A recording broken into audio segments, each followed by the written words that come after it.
Makan kue itu, dasar istri mandul. Bikin satu kue saja tidak becus. Suamiku melempar potongan kue tart ke wajahku di depan seluruh keluarga besar. Tepat di pesta lamaran adik iparku, krim manis itu meleleh di pipiku. Ruangan hening seketika. Aku tidak menangis. Aku justru mengangkat ponsel, menelpon pihak gedung, lalu berkata pelan, "Batalkan semua." Mulai detik ini, mereka tertawa. Mereka pikir saya menggertak. Mereka lupa satu hal kecil. Seluruh pesta megah ini dibayar dari rekening perempuan mandul yang baru saja mereka injak-injak. Halo, sahabat kisah. Selamat datang kembali di kanal ini. Sebelum cerita dimulai, tekan tombol like dan subscribe. Lalu, tulis di kolom komentar kalian menonton dari kota mana. Dukungan kecil kalian sangat berarti supaya kanal ini terus bisa menghadirkan kisah-kisah penuh pelajaran hidup. Nama saya Renjana Wulandari. Usia saya 41 tahun. Bagi orang yang mengenal saya di dunia kerja, nama itu identik dengan satu hal, ketenangan. Saya seorang notaris. Saya juga diam-diam pemilik tunggal sebuah perusahaan properti keluarga yang sedang naik daun di Jakarta. Tapi malam itu, di bawah lampu kristal raksasa di aula sebuah hotel bintang 5 kawasan Kuningan, saya merasa seperti pajangan mahal yang tidak punya arti apa-apa. Saya berdiri dengan gaun satin biru tua, anggun, dingin, sempurna di mata orang luar. Di tangan saya ada segelas air yang sudah lama menghangat. Mata saya menatap panggung di ujung ruangan. Di sana, Vania, adik ipar saya, tersenyum lebar dengan gaun bertabur mutiara. Di sampingnya, berdiri seorang pria muda berwajah kaku, seperti patung yang dipaksa berdiri di tempat yang salah. Saya menarik napas perlahan. Ada sesak yang merayap di dada. Sesak itu bukan iri. Saya tidak iri pada kebahagiaan siapapun. Sesak itu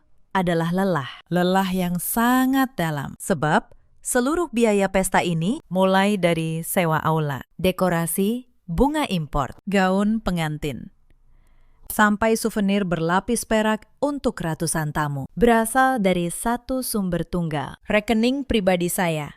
Perusahaan itu saya bangun dengan keringat dan air mata. Jauh sebelum saya mengenal suami saya. Uang bukan masalah saya. Yang mengganjal hati saya adalah cara keluarga suami menerima semua kemewahan ini. Mereka menerimanya seperti hak yang memang sudah seharusnya jatuh ke tangan mereka, tanpa satu kata terima kasih. Mereka menampung aliran uang saya dengan tangan terbuka, lalu memperlakukan saya seperti orang asing di lingkaran mereka sendiri. Renjana, pesta ini benar-benar menaikkan derajat keluarga kita di mata para kolega. Sebuah suara berat menyapa dari belakang. Saya menoleh sedikit.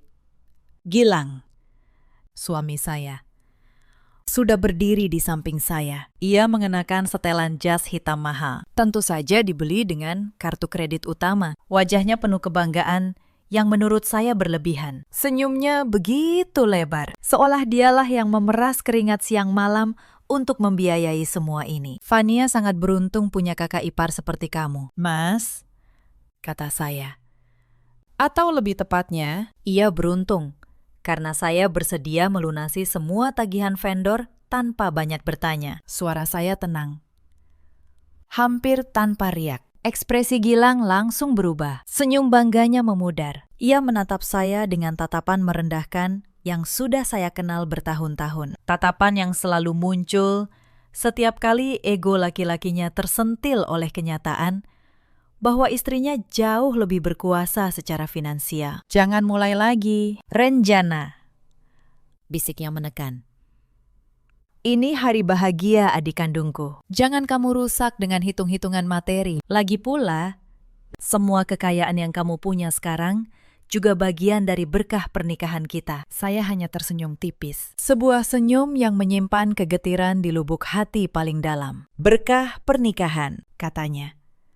Perusahaan properti itu berkembang karena strategi saya, bukan karena kehadirannya. Gilang masuk ketika fondasi bisnis sudah kokoh. Ia menikmati mobil mewah, jabatan direktur bayangan yang tidak punya fungsi nyata, dan tunjangan bulanan yang besar. Namun di depan publik, ia selalu berlagak seolah dirinya lah otak di balik kesuksesan kami. Dari kejauhan, Ibu Sukma, ibu mertua saya, berjalan mendekat dengan langkah yang dibuat-buat. Perempuan parubaya itu mengenakan kebaya beludru dengan perhiasan emas berlebihan di leher dan jemarinya. Ia menyapa setiap tamu dengan lambaian tangan, seperti ratu yang sedang mengitari kerajaannya sendiri. Ketika matanya menangkap sosok saya di sudut, sorot matanya langsung berubah dingin. "Gilang, kenapa istrimu malah berdiri di pojok?" Banyak kolega ingin menyapa di dekat panggung. "Ayah dari mempelai pria sedang mencarimu sejak tadi," ujar Ibu Sukma.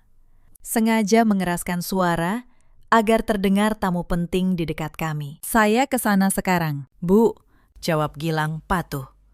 Ia melirik saya sekilas, memberi tatapan peringatan tajam agar saya tidak membuat ulah. Lalu ia melangkah pergi menyusul ibunya. Saya kembali ditinggalkan sendirian di sudut aula. Dan saat itu, jauh di dalam tas tangan saya, sebuah dokumen tipis sudah menunggu untuk mengubah segalanya. Mari saya ceritakan dari awal. 9 tahun lalu, saya menikahi Gilang bukan karena ia kaya. Justru sebaliknya. Saat itu saya sudah punya kantor notaris sendiri dan baru merintis perusahaan properti kecil. Gilang hanya karyawan biasa di sebuah perusahaan logistik. Saya jatuh cinta pada pria yang waktu itu tampak sederhana dan penuh perhatian. Saya pikir saya menemukan tempat berlindung. Ibunya, Ibu Sukma, sejak awal tidak pernah benar-benar menerima saya. Di hari pertama saya datang ke rumahnya. Ia menatap saya dari ujung kepala sampai ujung kaki. Notaris, ya.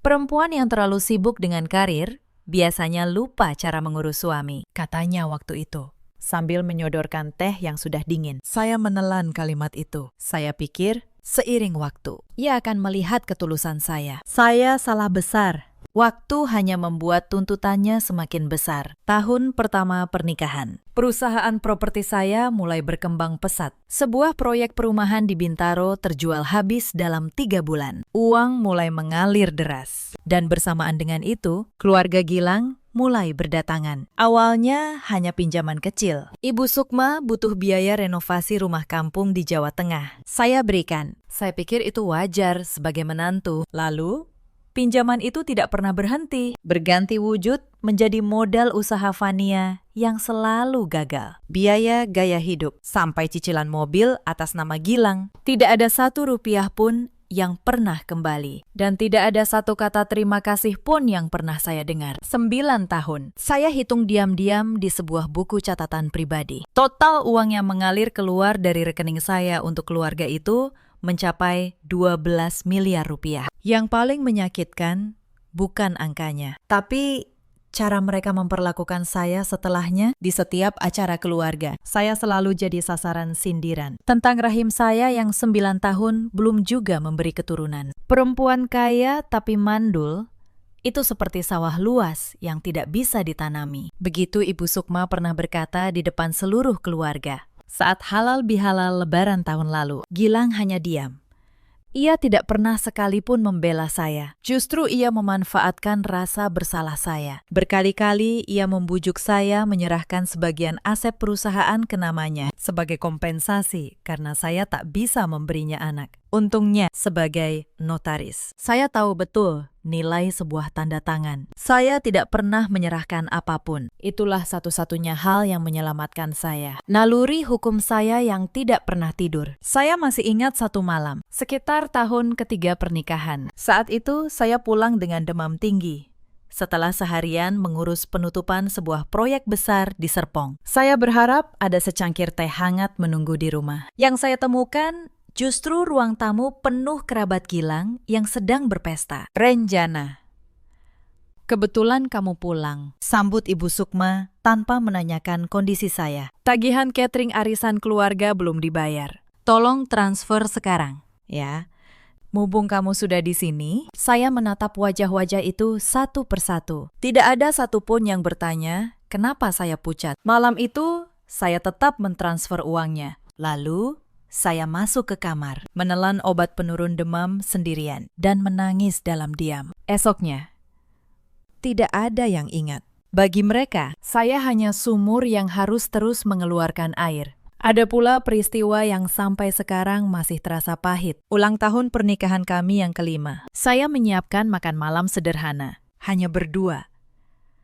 ikan goreng, sayur asem, dan sambal terasi kesukaan Gilang. Tapi Gilang pulang larut lengkap dengan ibu dan adiknya. Mereka membawa daftar belanja untuk renovasi toko Vania yang entah keberapa kalinya. Untuk apa makan-makan berdua segala? Buang-buang waktu, kata Ibu Sukma sambil mendorong piring saya ke pinggir meja. Lebih baik kita bahas modal usaha Vania. Itu lebih penting daripada hal sentimental yang tidak ada gunanya. Lilin yang saya nyalakan padam, terkena angin dari pintu yang dibuka kasar. Dan bersama lilin itu, sesuatu di dalam hati saya juga ikut padam, sedikit demi sedikit. Saya pelan-pelan berhenti berharap. Saya berhenti meminta dicintai. Saya hanya bertahan sambil diam-diam mencatat setiap luka di buku hitam saya yang mereka tidak pernah sadari. Perempuan yang terlalu sering disakiti pada akhirnya berhenti merasa sakit. Ia mulai berpikir, dan perempuan yang berpikir jauh lebih berbahaya daripada perempuan yang menangis. Titik balik dimulai 6 bulan lalu. Saat itu saya pulang larut dari kantor dan tidak sengaja mendengar percakapan di ruang tamu. Suara Gilang dan ibunya. Pelan tapi jelas. Mereka tidak tahu saya sudah berdiri di balik pintu. Bu, sampai kapan kita harus berpura-pura sayang sama dia? Kata Gilang. Aku capek pura-pura jadi suami baik. Sabar. Nak, jawab Ibu Sukma. Pelan-pelan pindahkan aset perusahaan ke namamu. Kalau semua sudah di tangan kita, perempuan itu tinggal kita ceraikan. Dia mandul. Tidak ada yang akan membelanya. Jantung saya berhenti sejenak. Kaki saya nyaris lemas. Tapi saya tidak berteriak. Saya tidak menangis di depan pintu itu. Saya justru mundur perlahan, masuk ke kamar mandi, lalu menatap wajah saya sendiri di cermin. Malam itu, sesuatu di dalam diri saya berubah. Amarah saya tidak meledak.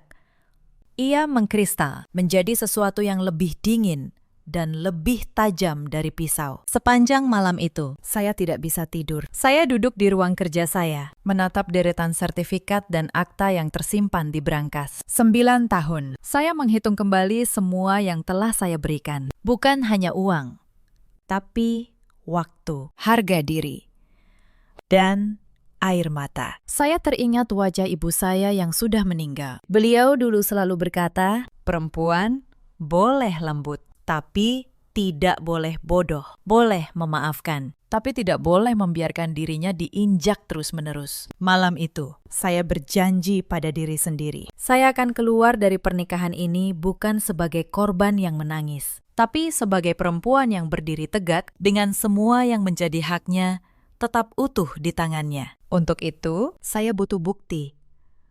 Bukan asumsi, bukan dugaan. Bukti yang kuat, yang tidak bisa mereka bantah di depan siapapun. Esok paginya, saya menghubungi satu-satunya orang yang saya percaya. Asisten pribadi sekaligus tangan kanan saya. Lestari. Lestari. Saya butuh kamu menyiapkan sesuatu. Diam-diam. Tidak boleh ada satu orang pun di keluarga suami saya yang tahu, kata saya di telepon. Siap. Bu Renjana, apa yang harus saya siapkan? Jawabnya. Kita akan melakukan sebuah tes, ujar saya. Saya ingin tahu wajah asli mereka sebelum saya memutuskan langkah terakhir. Rencana saya sederhana, tapi kejam dalam kejujurannya. Saya akan berpura-pura bangkrut. Insiden pertama dimulai seminggu kemudian. Saya pulang ke rumah dengan wajah pucat, lalu berkata pada Gilang bahwa perusahaan properti sedang dalam masalah besar. Mas, ada proyek yang gagal. Bank menarik pinjaman. Aku terlilit hutang besar, kata saya. Sengaja membuat suara saya bergetar. Sebentar lagi mungkin semua aset kita disita. Wajah Gilang seketika berubah. Bukan kekhawatiran yang muncul, melainkan kepanikan. Maksudmu apa, Renjana? Berapa banyak yang hilang? Tanyanya cepat. Tanpa sedikit pun bertanya, apakah saya baik-baik saja? Hampir semuanya. Mas, mungkin yang tersisa hanya cukup untuk hidup sederhana beberapa bulan, jawab saya lirih. Malam itu juga, ia tidak menanyakan kabar saya. Ia justru sibuk menelpon ibunya di kamar, dengan pintu tertutup rapat. Dan saat itu, ia tak tahu semua yang ia ucapkan sedang saya catat. Insiden kedua datang 2 hari berikutnya. Sikap Ibu Sukma berubah drastis. Tidak ada lagi panggilan untuk datang ke acara keluarga. Tidak ada lagi basa-basi manis di telepon. Yang ada hanya satu pesan singkat masuk ke ponsel saya. Kalau memang sudah tidak punya uang, jangan harap bisa terus jadi bagian dari keluarga ini. Keluarga kami tidak butuh beban. Saya membaca pesan itu dengan tenang. Lalu saya simpan baik-baik. Bukti pertama sudah di tangan saya. Insiden ketiga terjadi di dapur rumah kami sendiri. Suatu sore, Vania datang tanpa permisi, membawa koper besar. "Mbak, mulai sekarang aku mau tinggal di sini dulu." Katanya enteng. Tapi karena Mbak sudah bangkrut, ya, Mbak yang masak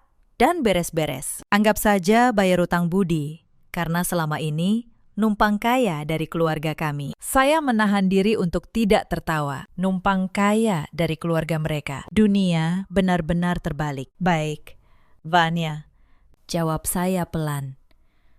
Saya memakai celemek, lalu mulai memasak sambil tersenyum dalam hati. Mereka pikir mereka sedang menginjak saya, padahal mereka sedang menggali kubur mereka sendiri. Hari-hari berikutnya, perlakuan mereka semakin tidak masuk akal. Vania memperlakukan rumah saya seperti hotel pribadi. Setiap pagi ia menyodorkan daftar permintaan. Sarapan harus lengkap. Pakaiannya harus saya cuci dan setrika. Bahkan ia menyuruh saya membersihkan kamar mandi yang ia gunakan. "Mbak, ini bagian sudut masih kotor. Ulangi," katanya suatu pagi sambil menunjuk lantai kamar mandi dengan ujung sandalnya. Pantas saja Mas Gilang malas pulang. Istrinya saja tidak becus bersih-bersih. Saya menahan napas. Tangan saya yang biasa menandatangani akta bernilai miliaran, kini memegang sikat lantai. Tapi saya tidak marah, saya justru mengamati. Setiap penghinaan adalah bukti tambahan. Setiap perlakuan kasar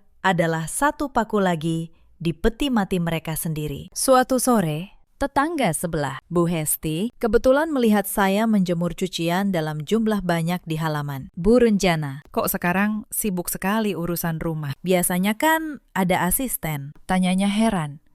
Sebelum saya menjawab, Ibu Sukma menyahut dari teras dengan suara keras. "Maklum, Bu, sekarang dia sudah jatuh miskin. Sudah sepantasnya dia tahu diri dan kerja. Setelah sekian lama numpang hidup di keluarga kami." Bu Hesti menatap saya dengan iba. Saya hanya tersenyum dan melanjutkan menjemur. Biarkan mereka membangun cerita mereka sendiri. Kebenaran akan datang pada waktunya, dan ia akan datang dengan sangat keras. Puncak penghinaan Vania terjadi sehari sebelum pesta lamarannya. Ia menggelar acara coba gaun di rumah, mengundang teman-temannya. Di depan teman-temannya yang berdandan mewah, Vania memanggil saya dengan nada memerintah. "Mbak, tolong bawakan minuman untuk tamu-tamuku. Dan jangan lupa sambil jalan, jaga sikap. Jangan sampai teman-temanku tahu kalau kakak iparku ini cuma mantan orang kaya yang sekarang jadi pembantu di rumahku." Teman-temannya tertawa pelan. Saya berdiri di sana, membawa nampan berisi gelas, dengan tatapan puluhan mata yang merendahkan. Saya tidak menjawab. Saya hanya meletakkan nampan itu dengan tenang, lalu mundur teratur. Di dalam hati, saya mencatat satu hal lagi. Besok, di pesta yang sama, tempat mereka mempermalukan saya. Semua tawa ini akan berbalik menjadi tangis. Saya pulang ke kamar, membuka laptop, dan mengirim satu pesan terakhir pada Pak Wisnu. "Pakistan, besok kita eksekusi. Pastikan semua dokumen siap di lokasi." Insiden keempat adalah yang paling menyakitkan. Suatu malam, Gilang pulang dalam keadaan setengah mabuk. Ia menatap saya dengan jijik, seolah saya barang rusak yang ingin segera ia buang. "Renjana, kita harus bicara serius," katanya. "Kalau kamu memang sudah jatuh miskin, lebih baik kita pikirkan jalan terbaik. Aku tidak bisa terus hidup dengan perempuan yang tidak bisa kasih anak. Dan sekarang malah jadi beban." Kata cerai memang belum ia ucapkan, tapi maksudnya jelas. Seperti siang hari, "Aku mengerti, Mas," jawab saya tenang. Di dalam hati, lonceng terakhir baru saja berbunyi. Di tengah semua kepura-puraan itu, ada satu orang yang diam-diam memihak saya. Mbak Asih, mantan asisten rumah tangga yang dulu Ibu Sukma pecat karena dianggap terlalu dekat dengan saya. Suatu hari, Mbak Asih menghubungi saya. "Bu Renjana, Maaf, saya lancang. Saya dengar dari tetangga, ibu sekarang diperlakukan kasar sekali. Saya tidak tega, katanya. Dulu ibu satu-satunya yang memperlakukan saya seperti manusia di rumah itu. Hati saya hangat untuk pertama kalinya dalam berbulan-bulan. Terima kasih, Mbak Asih. Tapi Mbak tenang saja, semua sudah saya rencanakan. Kalau ibu butuh saksi, saya siap. Kata Mbak Asih, mantap. Saya tahu banyak hal yang mereka lakukan di belakang ibu. Saya pernah mendengar sendiri Ibu Sukma dan Nona Vania merencanakan ini sejak lama. Saya menyimpan tawarannya. Seorang saksi yang pernah tinggal di rumah itu adalah tambahan yang sangat berharga. Sedikit demi sedikit, semua kepingan bukti berkumpul di tangan saya. Insiden kelima. Mereka mulai bergerak ke aset. Ibu Sukma datang ke rumah, membawa map berisi surat-surat. Renjana, daripada semua disita bank. Lebih baik kamu tanda tangani surat ini. Aset rumah dan beberapa sertifikat akan kami amankan atas nama Gilang. Demi kebaikanmu juga, katanya manis. Untuk pertama kalinya dalam berbulan-bulan, saya melihat surat itu sekilas. Sebuah akta pengalihan hak. Mereka ingin saya menyerahkan sertifikat-sertifikat properti ke nama Gilang. Mumpung saya sedang lemah. Inilah jebakan yang mereka rancang selama bertahun-tahun. Dan mereka pikir, hari ini saya akan jatuh ke dalamnya. Boleh saya pelajari dulu? Bu, besok saya tanda tangani, kata saya. Jangan lama-lama. Bank tidak menunggu, sahut Ibu Sukma. Saya mengangguk. Malam itu, saya menelpon Lestari dan pengacara pribadi saya. Pak Wisnu, insiden keenam adalah saat saya menyiapkan senjata. Yang mereka tidak tahu, sertifikat-sertifikat yang ingin mereka rebut, itu tidak pernah benar-benar bisa dialihkan semudah itu. Sebagai notaris, sejak awal pernikahan, saya sudah membuat struktur kepemilikan yang berlapis. Seluruh aset inti perusahaan properti berada di bawah sebuah badan usaha yang sahamnya 100% atas nama saya pribadi. Lebih dari itu, ada satu akta yang tidak pernah saya ceritakan pada siapapun. Sebuah perjanjian pisah harta yang sah, yang saya buat dan saya daftarkan diam-diam di tahun kedua pernikahan. Justru ketika saya mulai curiga, Pak Wisnu memeriksa ulang semua dokumen. Bu Renjana, secara hukum, suami ibu tidak punya hak sedikit pun atas aset perusahaan. Bahkan tunjangan yang selama ini ia terima bisa kita klasifikasikan sebagai pemberian, bukan kepemilikan, katanya. Bagus, jawab saya. Sekarang, siapkan dua hal, akta kepemilikan asli dan dokumentasi semua transfer yang pernah saya berikan ke keluarga itu selama 9 tahun. Malam itu, di ruang kerja saya yang sunyi, saya dan Pak Wisnu menyusun strategi seperti dua orang yang sedang menyiapkan sidang. Ada satu hal lagi, Bu, kata Pak Wisnu. Surat pengalihan hak yang mereka minta, ibu tanda tangani. Kalau ibu tanda tangani versi mereka, itu jebakan. Tapi kita bisa balik keadaan. Saya menatapnya. Maksud Anda, kita buat akta tandingan. Jelasnya.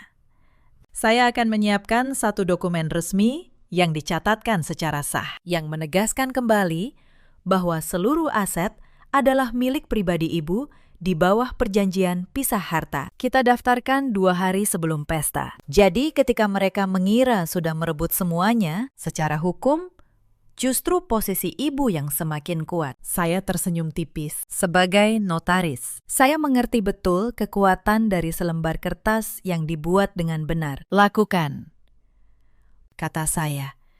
Dan pastikan ada salinan tersertifikasi. Saya ingin malam itu, ketika saya membuka map, tidak ada satu celah hukum pun yang bisa mereka pakai untuk melawan. Keesokan harinya, saya datang ke rumah dengan map yang Ibu Sukma berikan. Saya menyerahkannya kembali dengan wajah pasrah yang sempurna. Bu, ini suratnya. Saya akan tanda tangani sesuai permintaan Ibu, kata saya. Sengaja membuat suara saya bergetar. Mata Ibu Sukma berbinar. Ia tidak tahu. Surat yang saya kembalikan itu sengaja saya biarkan kosong di bagian penting. Sementara akta tandingan yang sebenarnya sudah aman, tersimpan di kantor Pak Wisnu. Nah, begitu dong. Akhirnya kamu tahu diri juga, kata Ibu Sukma puas. Ia bahkan tidak repot-repot membaca ulang surat itu. Keserakahan telah membutakan kehati-hatiannya. Tidak puas dengan itu, Ibu Sukma menatap jari manis saya. Di sana masih melingkar cincin kawin saya, sebentuk berlian kecil yang dulu saya beli dengan uang saya sendiri. Cincin itu masih bagus. Kalau kamu memang sudah miskin, jual saja. Uangnya bisa untuk tambahan biaya pesta Vania. Katanya enteng. Toh pernikahanmu juga sudah hampir selesai. Untuk apa kamu menyimpan benda itu? Saya menatap cincin di jari saya. Lalu saya melepasnya pelan dan meletakkannya di telapak tangan Ibu Sukma. Ambil saja, Bu, kata saya tenang. Benda ini memang sudah tidak punya arti apa-apa lagi. Sama seperti pernikahan yang ia wakili. Ibu Sukma menggenggam cincin itu dengan puas. Ia tidak menyadari betapa dinginnya nada suara saya. Ia pikir ia menang. Padahal saya baru saja melepaskan rantai terakhir yang mengikat saya pada keluarga itu. Insiden ketujuh. Mereka semakin berani karena saya tampak diam dan pasrah. Mereka pikir saya benar-benar sudah kalah. Vania mulai menjual barang-barang di rumah seenaknya. Ibu Sukma mulai mengatur isi rumah seolah itu miliknya. Bahkan, Gilang sudah mulai menyebut nama seorang perempuan lain di teleponnya. Seorang teman lama yang katanya lebih mengerti dirinya. Suatu malam, saya tidak sengaja mendengar ia bicara di balkon. Suaranya manis. Sesuatu yang sudah lama tidak pernah ia tujukan pada saya. Sabar, ya. Sebentar lagi aku bebas dari perempuan mandul itu, katanya pelan di telepon. Begitu hartanya beres pindah, aku ceraikan dia. Lalu kita mulai hidup baru. Aku sudah muak pura-pura sayang. Saya berdiri di balik tirai, mendengar setiap kata. Amehnya, hati saya tidak lagi hancur. Yang saya rasakan justru kelegaan. Sebab kalimat itu adalah konfirmasi terakhir. Saya tidak sedang membayangkan kejahatan mereka. Kejahatan itu nyata dan saya punya hak penuh untuk membalasnya. Saya melihat semua itu. Saya merekam semua itu. Dan saya tetap diam sampai waktu yang tepat. Keberanian mereka memuncak pada suatu malam minggu. Gilang membawa perempuan itu ke rumah, tepat di ruang makan kami. Namanya Ratih.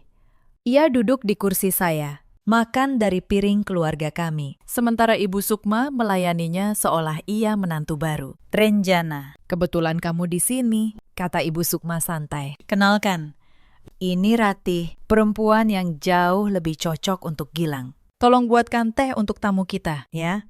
Kamu kan sekarang sudah biasa bekerja. Saya menatap mereka semua. Gilang yang tersenyum bangga. Vania yang menyeringai. Ratih yang menatap saya dengan sorot mata penuh kemenangan. Mereka pikir mereka sedang mempermalukan saya di rumah saya sendiri. Mereka tidak tahu. Setiap detik penghinaan ini sedang terekam dengan rapi. Tentu. Bu, jawab saya tenang. Saya membuatkan teh itu. Saya bahkan tersenyum sopan pada Ratih. Di dalam hati, saya berkata pada diri sendiri, nikmatilah kursi itu, Ratih. Sebentar lagi, kau akan tahu siapa pemilik sebenarnya dari meja yang sedang kau duduki ini. Malam itu, sebelum tidur, saya membuka kembali buku hitam catatan saya. Saya menulis baris terakhir. Cukup. Babak ini akan saya tutup di pesta Vania. Insiden ke-8 adalah undangan pesta lamaran Vania. Di tengah semua drama kebangkrutan saya, ternyata Vania akan menikah. Dan inilah ironi terbesarnya. Mereka tetap meminta saya membayar seluruh biaya pesta megah itu. Renjana, aku tahu kamu sedang susah, kata Ibu Sukma. Tapi ini acara penting keluarga. Kamu pasti masih punya sisa simpanan, kan? Anggap ini pengabdian terakhirmu sebelum kamu tahu diri dan pergi dari keluarga ini. Pengabdian terakhir. Kata-kata itu hampir membuat saya tertawa keras. Mereka pikir saya bangkrut, tapi tetap memerah saya untuk pesta ratusan juta. Logika mereka sudah dibutakan oleh keserakahan. Baik, Bu, akan saya urus pestanya, jawab saya tenang. Dan benar, saya membayar semuanya dari rekening yang mereka kira sudah kosong. Sebab kebangkrutan itu tidak pernah nyata. Ia hanya umpan. Dan mereka semua sudah menggigitnya bulat-bulat saat saya mengurus pembayaran vendor. Pemilik gedung sempat heran. Bu, Ini kontrak atas nama ibu pribadi. Tapi kenapa keluarga mempelai memperlakukan ibu seperti, maaf, seperti panitia bayaran? Tanyanya pelan. Saya hanya tersenyum. Tidak apa-apa, Pakistan. Sebentar lagi semua orang akan tahu siapa yang sebenarnya menggerakkan acara ini. Pemilik gedung itu. Tanpa ia sadari, kelak menjadi salah satu saksi penting. Ia melihat dengan mata kepalanya sendiri bahwa seluruh biaya dari awal sampai akhir hanya berasal dari satu nama saya. Saya bahkan menyiapkan rincian pembayaran itu dalam sebuah dokumen tersendiri. Setiap rupiah, setiap vendor, setiap tanda terima. Sebab saya tahu di pengadilan nanti, angka tidak pernah berbohong. Insiden ke-9 terjadi tepat di malam pesta. Beberapa jam sebelum saya berdiri di sudut aula dengan gaun biru tua itu. Lestari mengirim pesan terakhir ke ponsel saya. Bu, semua sudah siap. Akta asli, rekaman, bukti transfer, dan Pak Wisnu menunggu di luar gedung. Tinggal menunggu aba-aba ibu. Saya membaca pesan itu, lalu memasukkan ponsel ke tas tangan. Saya menatap pantulan diri saya di kaca lift hotel. Perempuan di cermin itu bukan lagi Renjana yang menangis di kamar mandi 6 bulan lalu. Ia tenang, tegak, dan matanya dingin seperti es. Saya merapikan gaun satin biru tua saya. Saya tahu, beberapa jam ke depan, hidup banyak orang akan berubah selamanya. Termasuk hidup saya. Selama 9 tahun, saya hidup di bawah bayang-bayang rasa bersalah yang mereka tanamkan. Malam ini, bayang-bayang itu akan saya robek dengan tangan saya sendiri. Dan insiden terakhir yang menjadi pemicu segalanya adalah lemparan kue itu. Saat Gilang, di puncak kesombongannya, melempar kue tart ke wajah saya di depan seluruh keluarga, sambil meneriakkan kata, "Istri mandul!" Ia pikir ia sedang mempermalukan saya. Ia tidak tahu. Ia baru saja menekan tombol yang meledakkan seluruh hidupnya sendiri. Mari saya kembalikan ke momen tepat sebelum kue itu melayang. Malam itu di aula, suasana begitu megah. Ratusan tamu memenuhi ruangan. Lampu kristal berkilau, musik mengalun lembut. Dan keluarga Gilang tampil bagaikan bangsawan di hadapan para kolega. Saya berdiri di sudut, mengamati semuanya dengan tenang. Di tas tangan saya, ponsel bergetar pelan. Pesan dari Lestari masuk. Pak Wisnu sudah di lobi. Bu, semua dokumen siap. Saya membalas dengan satu kata. Tunggu aba-aba. Lalu Gilang mendekat, dalam keadaan sedikit mabuk oleh anggur dan kesombongan. Ia menarik saya ke tengah keramaian, ingin memamerkan pada para tamu bahwa istrinya yang katanya sudah jatuh miskin pun masih bisa ia atur sesuka hati. Lihat ini. Semuanya,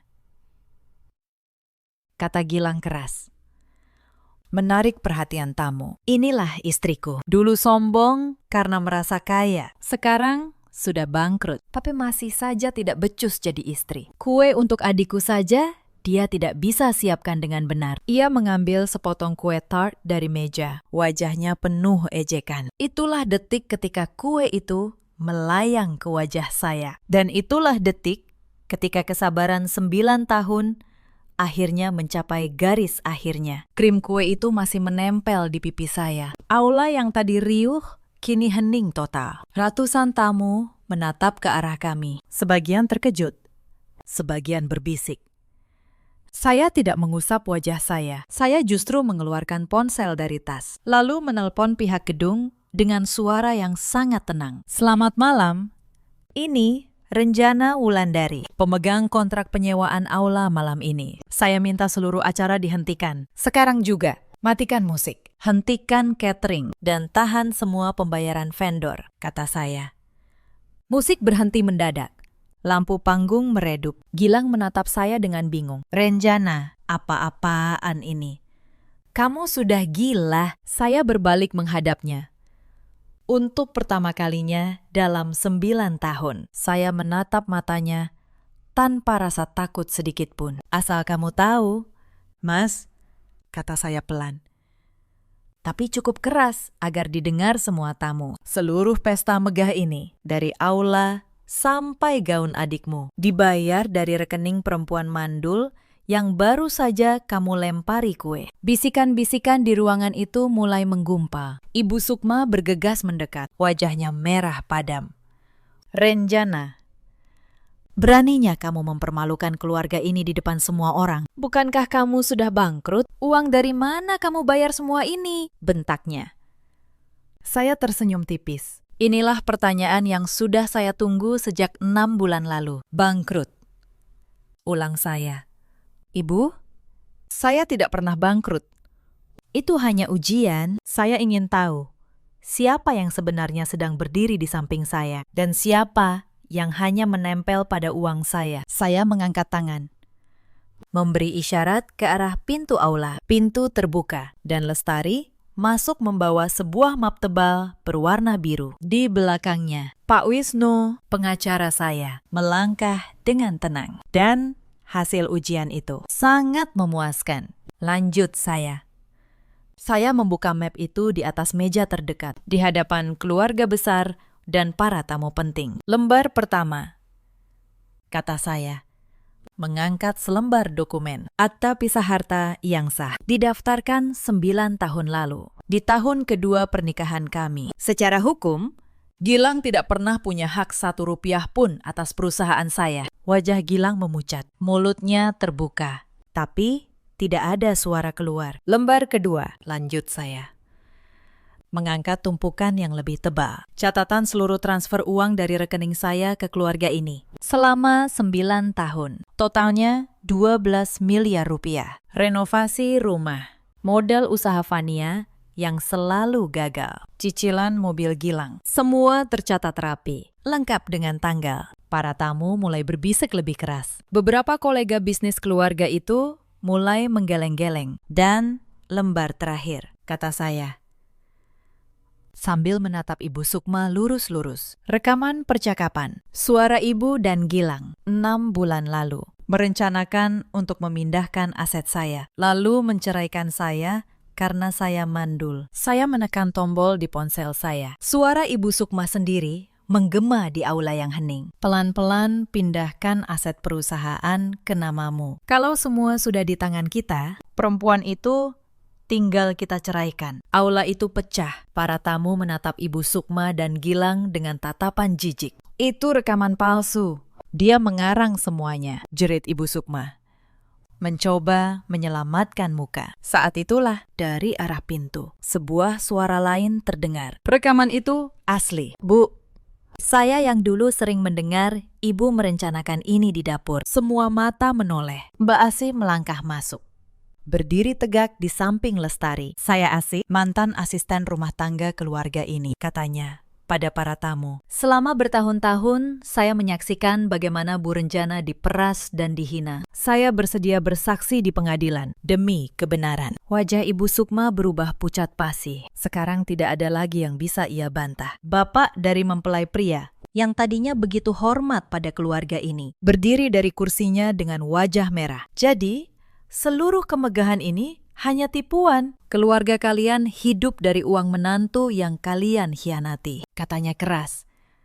Pernikahan ini saya batalkan. Saya tidak mau anak saya masuk ke keluarga seperti ini. Para kolega bisnis yang hadir mulai meninggalkan ruangan satu persatu. Beberapa dari mereka adalah rekan yang selama ini mengira Gilang adalah pengusaha sukses. Ternyata selama ini dia cuma menumpang di perusahaan istrinya. Terdengar bisikan seorang tamu. Memalukan sekali. Fania menjerit. Gaun pengantinnya yang bertabur mutiara seketika terasa seperti kostum lelucon. Tidak. Jangan batalkan, Mbak Renjana. Tolong. Kami minta maaf. Fania berlari ke arah saya, mencoba meraih tangan saya. Saya menarik tangan saya pelan. Maaf, Vania, kamu yang bilang aku numpang kaya dari keluargamu. Ingat, sekarang silakan buktikan keluargamu bisa hidup tanpa uang yang kalian sebut beban itu. Fania jatuh terduduk di lantai, menangis di antara serpihan dekorasi mewah yang saya bayar dengan uang saya sendiri. Ibu Sukma mencoba pendekatan terakhir. Ia mengubah nada suaranya menjadi lembut. Sesuatu yang belum pernah saya dengar selama 9 tahun. Renjana, nak, Ibu minta maaf. Selama ini, Ibu salah. Kita keluarga, kan? Mari kita selesaikan ini baik-baik di rumah, katanya.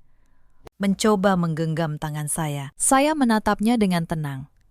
Bu, 9 tahun saya menunggu Ibu menyebut saya nak dengan tulus. Dan Ibu baru melakukannya sekarang. Ketika Ibu butuh uang, saya lagi. Sayang sekali, sudah terlambat. Gilang akhirnya menemukan suaranya. Ia mencengkeram lengan saya. Renjana, kita bisa bicarakan ini baik-baik. Aku suamimu. Apapun yang kamu punya, itu juga milikku, katanya panik.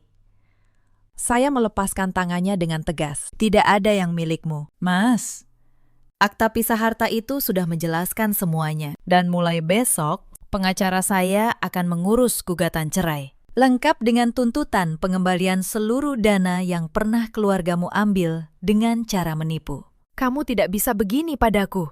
Aku sudah memberimu 9 tahun hidupku, bentak Gilang. Suaranya mulai putus asa. 9 tahun, ulang saya pelan. Mas, kamu tidak memberi saya apa-apa. Kamu mengambil rumah, mobil, jabatan.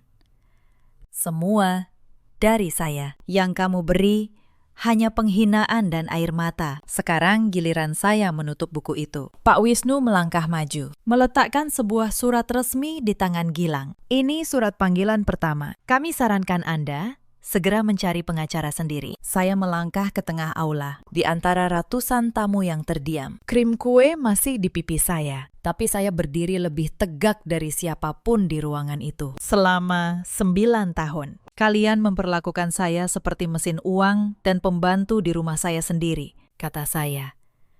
Kalian menghina rahim saya, padahal kalian sendiri yang busuk. Malam ini, saya kembalikan semua penghinaan itu. Bukan dengan teriakan, tapi dengan hitam di atas putih. Lalu saya berbalik dan melangkah keluar dari aula itu, meninggalkan keluarga yang baru saja runtuh di atas kemewahan yang mereka bangun dari uang saya. 3 bulan berlalu sejak malam itu. Pagi ini, sinar matahari hangat menembus dinding kaca ruang kerja saya di lantai paling atas gedung perusahaan. Di atas meja jati saya, tidak ada lagi dokumen pengadilan. Yang ada hanya rencana ekspansi proyek properti baru yang akan diluncurkan bulan depan. Lestari masuk membawa map biru dan secangkir teh melati kesukaan saya. Selamat pagi, Bu Renjana. Ini laporan akhir mengenai perceraian dan pengembalian Asep, katanya. Terima kasih, Lestari. Bagaimana kabar mereka sekarang? Tanya saya. Menyesap teh perlahan. Wajah Lestari menyiratkan sedikit rasa jijik saat menjelaskan. Pengadilan memenangkan gugatan ibu sepenuhnya. Gilang diwajibkan mengembalikan sebagian dana yang bisa dibuktikan. Tapi karena ia tidak punya aset apapun atas namanya sendiri, ia praktis jatuh miskin total. Saya mengangguk pelan. 9 tahun ia hidup dari uang saya dan tidak pernah membangun apapun untuk dirinya sendiri. Saya masih ingat hari persidangan terakhir. Gilang datang dengan setelan jas lama yang sudah kusam, ditemani pengacara murahan yang tampak tidak yakin pada kasusnya sendiri. Saat akta pisah harta dan semua bukti transfer dibacakan di depan hakim, wajah Gilang memucat. Ia tidak menyangka, perempuan yang selama ini ia remehkan ternyata telah menyiapkan setiap langkah secara hukum jauh sebelum ia bergerak. Mbak Asih bersaksi dengan tenang dan jelas. Pemilik gedung juga hadir, menegaskan bahwa seluruh biaya pesta berasal dari rekening saya. Satu persatu, kebohongan keluarga itu runtuh di ruang sidang. Di akhir persidangan, Gilang sempat menatap saya, mencoba membangkitkan rasa iba. Saya hanya menatapnya balik, datar dan tanpa emosi. Tidak ada lagi yang tersisa di antara kami. Hanya angka, dokumen, dan keadilan yang berbicara. Ibu Sukma dan Fania, tanya saya lagi. Mereka terpaksa menjual rumah kampung yang dulu ibu renovasi untuk menutup utang. Sekarang mereka menyewa rumah petak kecil di pinggiran kota, jawab Lestari. Pernikahan Fania batal total. Kabar tentang perencanaan busuk mereka sudah menyebar ke seluruh keluarga besar. Tidak ada satupun kerabat yang mau membantu. Mereka semua memutus hubungan. Bagaimana dengan perempuan bernama Ratih itu? Tanya saya. Sekedar ingin tahu. Lestari tersenyum tipis. Ratih menghilang begitu tahu Gilang tidak punya apa-apa. Bu, ternyata ia juga hanya tertarik pada uang yang ia kira milik Gilang. Sekarang, Gilang benar-benar sendirian. Saya mengangguk pelan. Pria yang dulu menukar saya demi perempuan yang ia kira lebih baik, kini ditinggalkan oleh perempuan itu juga. Karena alasan yang sama persis dengan yang membuatnya mengkhianati saya. Uang. Roda kehidupan memang selalu berputar. Dan kali ini, ia berputar tepat di atas kepala mereka. Saya menatap keluar jendela. Kota terbentang luas di bawah. Kendaraan bergerak kecil menuju tujuan masing-masing. Saya tidak merasakan kemenangan yang meluap-luap. Yang saya rasakan hanya ketenangan. Biarkan mereka menjalani takdir yang mereka tanam sendiri. Lestari, kata saya. Mulai minggu ini, hentikan semua pengawasan. Mereka sudah tidak punya kekuatan apapun untuk menyentuh hidup saya. Baik, Bu, jawab Lestari.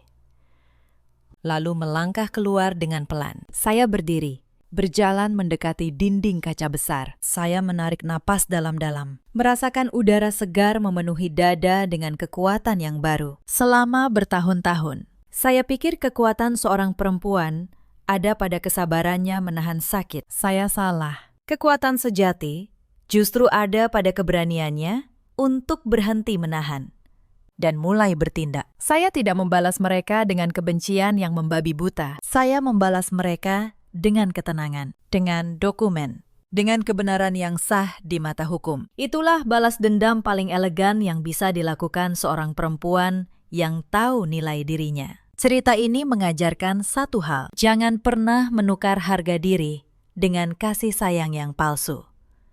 Dan jangan pernah meremehkan ketenangan seorang perempuan yang sedang menghitung diam-diam. Di luar sana, ada banyak perempuan seperti saya dulu. Perempuan yang menafkahi seluruh keluarga suami, tapi tetap diperlakukan seperti orang asing dan dihina karena hal yang bukan kesalahannya. Ada juga banyak suami seperti Gilang, laki-laki yang menumpang pada kerja keras istrinya, lalu berlagak seolah dialah penyangga rumah tangga. Dan ada pula para ibu mertua yang lupa bahwa tangan yang selama ini mereka injak adalah tangan yang selama ini memberi mereka makan. Mereka memanen apa yang mereka tanam. Keserakahan dan kebohongan selama 9 tahun. Akhirnya mengantar mereka ke dasar jurang yang mereka gali sendiri. Sementara saya akhirnya bebas. Rahim saya sehat. Bisnis saya berkembang pesat. Dan jiwa saya sepenuhnya terlepas dari jerat kepalsuan. Dalam hidup, kita selalu punya pilihan. Memilih bertahan dalam penghinaan. Atau memilih berdiri dan menutup babak yang kelam. Bagaimana menurut kalian? Apakah yang saya lakukan sudah benar? Ceritakan kisah dan pendapat kalian di kolom komentar. Terima kasih sudah menemani sampai akhir. Sampai jumpa di kisah berikutnya. Saat perut saya melilit karena belum makan sejak pagi, saya hanya meminta sepiring nasi kepada ibu mertua saya, tapi di depan seluruh keluarga yang sedang berkumpul. Beliau justru menunjuk mangkuk kotor bekas makanan anjing di lantai. Kalau lapar, makan dari situ saja, katanya sambil tersenyum sinis. Suami saya hanya menunduk. Diameter, seperti biasa. Saya tidak menangis. Saya tidak membantah. Saya hanya masuk kamar, membuka lemari, dan mengeluarkan satu map dokumen yang sudah 3 tahun saya sembunyikan. 2 jam kemudian, mobil-mobil hitam memenuhi halaman rumah itu. Bu Marni jatuh pingsan di depan semua tetangga, dan suami saya pulang dengan wajah sepucat kertas, memohon ampun di kaki saya. Halo, sahabat. Selamat datang kembali di kanal ini. Sebelum kita mulai, tuliskan nama kota kalian di kolom komentar. Saya ingin tahu dari mana saja kalian menemani cerita ini malam ini. Jangan lupa tekan tombol like dan subscribe, supaya kalian tidak ketinggalan kisah-kisah berikutnya. Sekarang, mari kita mulai. Nama saya Sahira. Usia saya 32 tahun. Saya bekerja sebagai manajer keuangan di sebuah perusahaan besar di kawasan Sudirman, Jakarta. Sudah 7 tahun saya berkarir di bidang ini. Saya terbiasa membaca angka, membaca dokumen, dan membaca orang. Tapi ada satu hal yang tidak pernah saya baca dengan benar selama 3 tahun terakhir, yaitu hati keluarga suami saya sendiri. Saya menikah dengan Bayu 3 tahun lalu. Saat itu saya pikir saya sudah memilih laki-laki yang tepat. Bayu sopan, tenang, dan tampak penuh tanggung jawab. Kami menikah sederhana. Saya tidak pernah menuntut apa-apa. Saya hanya ingin rumah tangga yang damai. Saya bahkan rela meninggalkan apartemen saya sendiri di pusat kota, lalu pindah ke rumah keluarga Bayu di kawasan Bekasi, demi menyenangkan ibu mertua saya. Rumah itu cukup besar, 2 lantai, dengan halaman luas. Tapi di balik dindingnya ada aturan yang tidak tertulis. Aturan itu sederhana. Saya adalah menantu dan menantu di mata Bu Marni, bukanlah anggota keluarga. Menantu adalah orang asing yang harus tahu diri, harus melayani, dan harus diam. Sejak hari pertama, saya merasakannya. Bu Marni jarang menatap mata saya saat bicara. Beliau selalu memanggil saya dengan nada datar, seolah memanggil seseorang yang dipekerjakan, bukan istri dari anak kandungnya. Sahira, cuci piring. Sahira, sapu halaman. Sahira, kenapa lantai masih kotor? Setiap pagi dimulai dengan perintah. Setiap malam ditutup dengan keluhan. Saya mencoba memahaminya. Saya pikir mungkin beliau hanya belum terbiasa dengan kehadiran saya. Mungkin seiring waktu, hati beliau akan melunak. Jadi, saya bertahan. Saya bangun lebih pagi dari siapapun di rumah itu. Saya membersihkan rumah, menyiapkan sarapan, mencuci pakaian seluruh keluarga, lalu pergi bekerja. Sepulang kerja, saya kembali masuk dapur, memasak, makan malam, dan membereskan semuanya sebelum tidur. Tidak ada yang pernah berterima kasih. Tidak satupun. Di rumah itu, ada juga kakak ipar saya, Mbak Ratih. Usianya 38 tahun. Ia sudah menikah, tapi sering datang ke rumah ibunya. Kadang menginap berhari-hari bersama 2 anaknya. Mbak Ratih adalah duplikat ibunya. Hanya saja lebih tajam lidahnya. Setiap kali ia datang, rumah itu terasa semakin kecil bagi saya. Sahira, kopiku mana? Sahira, anakku belum mandi. Tolong mandikan. Sahira, kamu masak apa? Kok baunya begini? Mbak Ratih memperlakukan saya seperti pembantu yang digaji. Dan ibu mertua saya membiarkannya, bahkan menikmatinya. Lalu ada adik ipar saya, Dimas.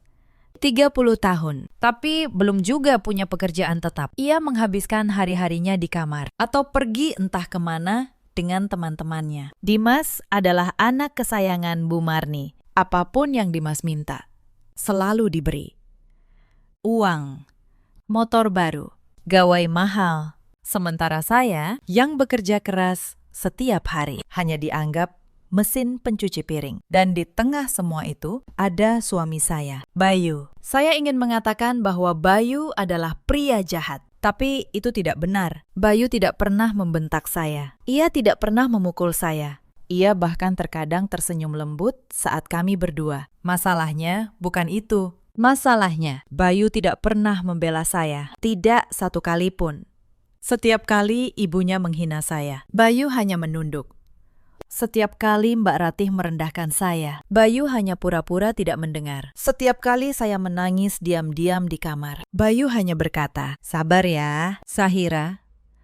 Ibu memang begitu orangnya. Lama-lama juga baik, lama-lama juga baik." Kalimat itu saya dengar ratusan kali. Tapi hari yang dijanjikan itu tidak pernah datang. Kadang seseorang tidak perlu menjadi jahat untuk melukai kita. Kadang cukup dengan diam. Cukup dengan membiarkan ketidakadilan terus terjadi di depan matanya. Cukup dengan tidak melakukan apa-apa saat orang yang seharusnya ia lindungi sedang dihancurkan. Itulah yang Bayu lakukan selama 3 tahun. Ia tidak pernah ikut menghina, tapi ia juga tidak pernah melindungi. Yang tidak diketahui keluarga itu adalah satu hal. Saya bukan perempuan biasa seperti yang mereka kira. Tapi saat itu, saya memilih untuk tetap diam. Karena saya masih percaya, mungkin Cinta bisa mengubah segalanya. Mungkin kesabaran akan dibalas dengan kebaikan. Saya salah.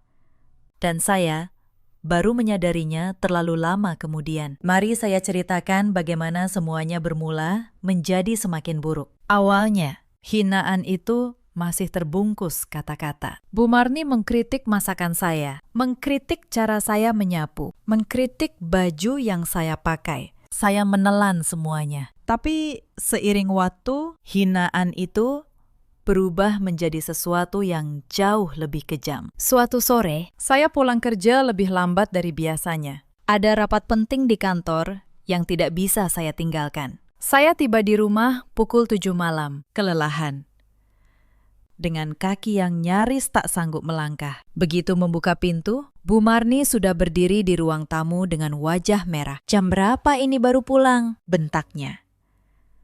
"Kamu pikir rumah ini hotel? Suamimu belum makan, anak-anak Ratih belum makan, dan kamu malah keluyuran entah kemana." Saya mencoba menjelaskan bahwa saya ada rapat, tapi beliau tidak mau mendengar. Alasan saja. Perempuan yang baik itu mengurus rumah, bukan sibuk kerja sampai malam. Kalau memang butuh uang, kerja saja jadi pembantu, lebih jelas. Malam itu, saya memasak untuk seluruh keluarga.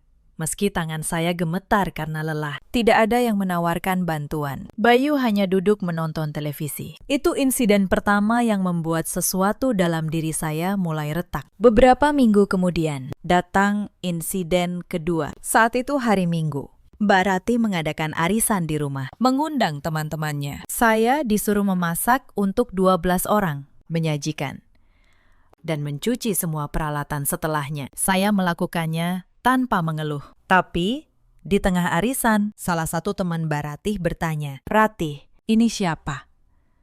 "Pembantu barumu." Dan Mbak Ratih dengan santai menjawab, "Oh, ini istrinya adikku, tapi ya, fungsinya memang seperti pembantu." "Kok?" Lalu, mereka semua tertawa. Saya berdiri di sudut dapur, memegang nampan, dan mendengar tawa itu. Wajah saya panas.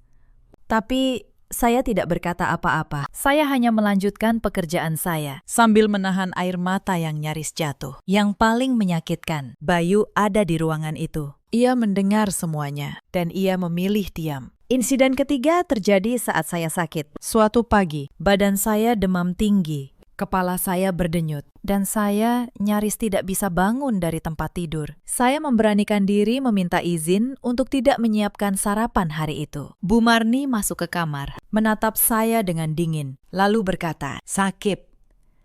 Sakit kok manja. Dulu waktu aku masih jadi menantu, demam pun tetap masak. Kamu ini cuma cari-cari alasan biar bisa malas-malesan." Beliau menarik selimut saya.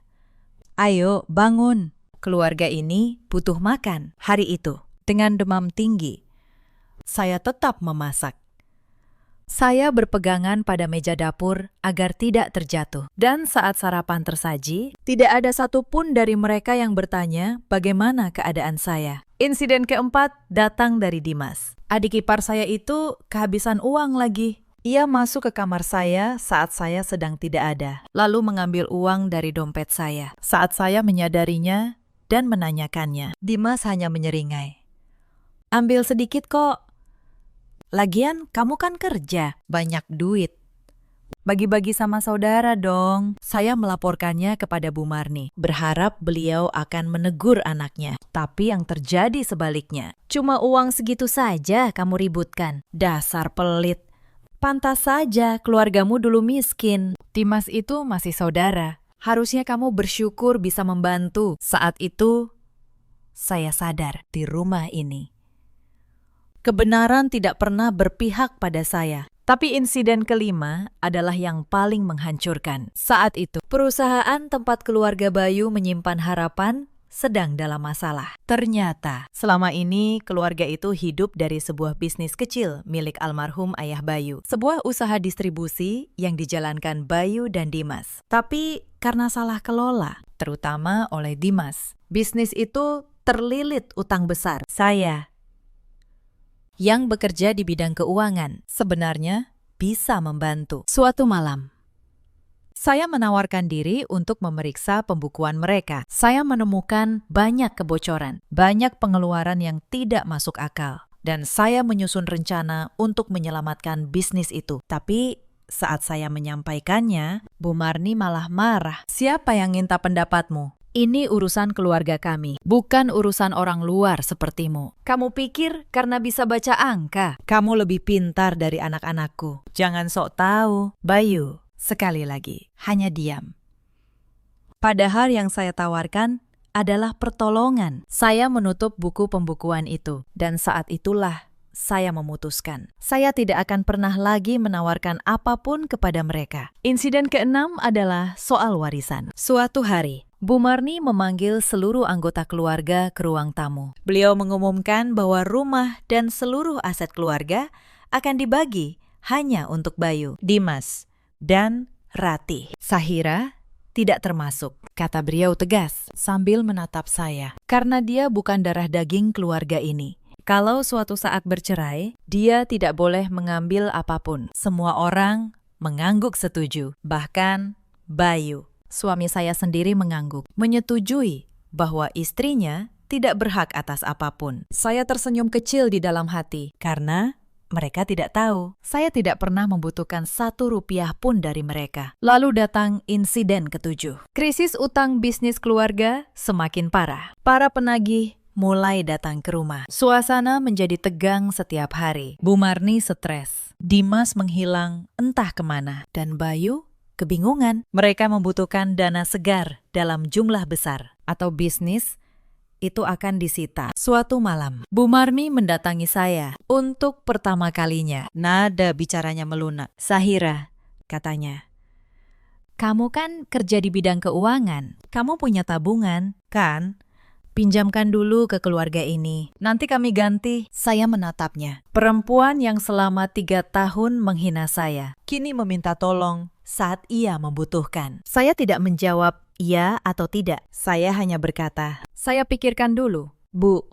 Wajah Bu Marni langsung berubah masam. Pikirkan apa lagi? Dasar tidak tahu balas budi. Sudah kami beri tempat tinggal, masih saja pelit. Menantu durhaka. Saya tetap diam. Tapi malam itu di dalam hati, saya sudah tahu apa yang akan saya lakukan. Karena yang tidak mereka ketahui adalah ini. Perusahaan tempat utang bisnis keluarga itu bermuara. Perusahaan besar yang menjadi kreditur utama mereka adalah perusahaan tempat saya bekerja. Bukan sekedar tempat saya bekerja, tetapi perusahaan yang sebagian besar sahamnya saya pegang sendiri. Insiden ke-8 dan yang menjadi titik balik segalanya terjadi pada sore hari yang tidak akan pernah saya lupakan. Hari itu saya pulang kerja dalam keadaan sangat lelah. Saya belum makan sejak pagi karena sibuk menangani sebuah laporan penting. Perut saya melilit. Saat tiba di rumah, seluruh keluarga sedang berkumpul di ruang makan. Ada banyak makanan di meja. Bu Marni, Mbak Ratih, Dimas, dan Bayu sedang makan bersama. Saya menghampiri meja dengan sopan. Bu, boleh saya minta sedikit nasi? Saya belum makan dari pagi. Ruangan langsung hening. Bu Marni meletakkan sendoknya, menatap saya dari atas ke bawah, lalu tersenyum sinis. Senyum yang sampai hari ini masih membekas di ingatan saya. Minta nasi, katanya keras, agar semua orang mendengar. Kamu pikir ini rumah amal? Makanan di meja ini untuk keluarga, bukan untuk orang yang cuma numpang. Saya terdiam. Tangan saya gemetar. Lalu, Bu Marni menunjuk ke sudut ruangan. Di sana, di lantai, ada mangkuk kotor bekas makanan anjing peliharaan mereka. Kalau memang lapar, katanya dengan nada penuh kemenangan, makan saja dari situ. Itu lebih pantas untukmu. Mbak Ratih tertawa. Dimas menyeringai. Dan Bayu, suami saya, menundukkan kepalanya. Diameter. Seperti biasa, seperti selalu. Saya menatap mangkuk kotor itu, lalu menatap wajah-wajah di ruangan itu. Wajah-wajah yang selama 3 tahun saya layani. Saya sabari. Saya maafkan berulang kali. Dan untuk pertama kalinya, saya tidak merasa sakit hati. Saya justru merasa tenang, sangat tenang. Karena di detik itu, sesuatu di dalam diri saya yang selama ini saya pertahankan dengan susah payah, akhirnya patah. Dan saat ia patah, saya merasa jauh lebih ringan dari sebelumnya. Saya tidak menangis. Saya tidak membantah. Saya hanya menundukkan kepala sedikit, lalu berkata pelan, "Baik, Bu." Hanya itu. Lalu, saya berbalik dan berjalan menuju kamar. Mereka mengira saya akan kembali seperti biasa. Mereka mengira saya akan menangis lalu memohon. Mereka tidak tahu, langkah saya menuju kamar itu adalah langkah terakhir saya sebagai perempuan yang bisa mereka injak. Begitu pintu kamar tertutup, saya berdiri diam beberapa saat. Ruangan terasa sunyi. Saya menatap foto pernikahan saya dengan Bayu yang tergantung di dinding. Foto itu diambil 3 tahun lalu, saat saya masih percaya bahwa cinta bisa mengalahkan segalanya. Saat saya masih percaya bahwa kesabaran akan membawa kebahagiaan. Ternyata saya salah. Saya menghapus tidak ada air mata. Karena memang tidak ada yang jatuh. Lalu, saya membuka lemari. Dan dari bagian paling bawah, saya mengeluarkan sebuah koper kecil dan satu map dokumen tebal yang sudah lama saya simpan. Map yang tidak pernah diketahui siapapun di rumah ini. Di dalam map itu ada akta-akta, sertifikat saham, surat-surat kepemilikan, dan satu dokumen yang akan mengubah segalanya. Surat waris dari almarhum ayah saya. Karena ada satu hal yang tidak pernah mereka tanyakan tentang saya selama 3 tahun ini. Mereka tidak pernah bertanya siapa ayah saya. Mereka terlalu sibuk menghina, sampai tidak pernah peduli dari mana saya berasal. Ayah saya adalah Hartano, pendiri Hartono Group, salah satu kelompok usaha terbesar di kota ini. Beliau meninggal 2 tahun lalu dan mewariskan seluruh kepemilikannya kepada saya, anak tunggalnya. Saham mayoritas, kursi pemilik, seluruh aset perusahaan. Selama ini, saya menyembunyikannya. Saya bekerja dengan nama belakang ibu saya sebagai manajer biasa karena saya ingin tahu apakah ada orang yang mencintai saya apa adanya. Bukan karena harta saya. Saya ingin menjadi istri yang sederhana, menantu yang biasa. Tapi malam itu, saya berhenti menyembunyikan diri. Saya membuka ponsel dan menelpon satu nomor yang selama ini tidak pernah saya gunakan di rumah ini. Nomor Pak Gunawan, direktur utama yang menjalankan perusahaan atas nama saya. Pak Gunawan, kata saya, "Tenang, ini Bu Sahira. Saya ingin Anda mengaktifkan kembali seluruh hak dan kewenangan kepemilikan saya. Mulai malam ini." Di seberang telepon, Pak Gunawan terdiam sejenak, lalu menjawab dengan hormat, "Baik, Bu, apa ada hal lain yang bisa kami bantu?" Saya menatap koper di atas ranjang. "Ya," kata saya. "Saya ingin Anda menyiapkan seluruh dokumen mengenai utang sebuah perusahaan distribusi. Nama pemiliknya, Keluarga Wijaya. Suami saya dan adiknya menjalankannya. Saya ingin tahu posisi mereka secara hukum, sekarang juga." Pak Gunawan tampak terkejut, tapi ia profesional. "Akan kami siapkan malam ini juga, Bu.